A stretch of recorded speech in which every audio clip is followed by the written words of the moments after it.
দেখো বন্ধুরা, বলো তো আমি কোথায় আছি। এখন বেজে গেল 12টা 15 হয়ে গেছে। আমি এখন রয়েছি আমার মামার বাড়িতে, চলে এসেছি। দেখো আমরা সব বোনরা এখানে মিলে মজা করছি। এই দেখো আমাদের মজা দিয়ে রয়েছে। ওখানে এখন বড় বড় সব গাছ। আমার মাকে পিসি আগে নাও পিসি সরস্বতীকে একদম তুল। ভালো লাগছে না। দিদি আমার বাপের বাড়িতে এসেছে। আমরা সেই 3 বোন এক জায়গায় হয়েছি। তো দিদি, আমি হচ্ছি মামাতো বোন, এটা মামার ছোট মেয়ে আর ছোট ছেলের বোন।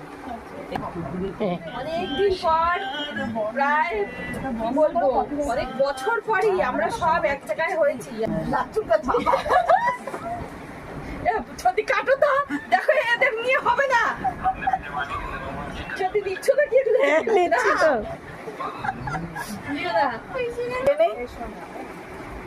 এই বিষয় এই তুই খাস না। ঠান্ডা লেগে যাবে। না গো, খা, এটাই তো ছবি তুললো। খা খাও খাও খাও না রে বাবা। জামাইবাবুকে খেতে দিচ্ছি। এই যে আমার ছোট ননদের বাড়ির খেতে ভেন্ডি এনেছে। ছোট ননদের বাড়ি জিরাট। আমার ছোট ননদের বাড়িতে ক্ষেত আছে, সেই ক্ষেতের ঝিঙে আর ভেন্ডি নিয়ে এসছে। আমরা কালকে রান্না করে খাবো। কাঁঠালটা দেখা দেবো। আমি নদের নিমাই যেদিকে টানে সেদিকেই যাই। আর কি বলবো? কিছু বলো, তুমি কিছু বলো।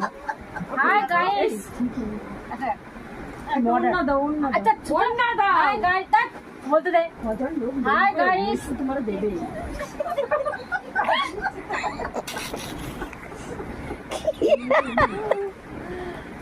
বাবা ধুমা সত্যি সত্যি সেই দিকে হ্যালো গাইস, আমি আমার বৌদির বাপের বাড়িতে ঘুরতে এসেছি।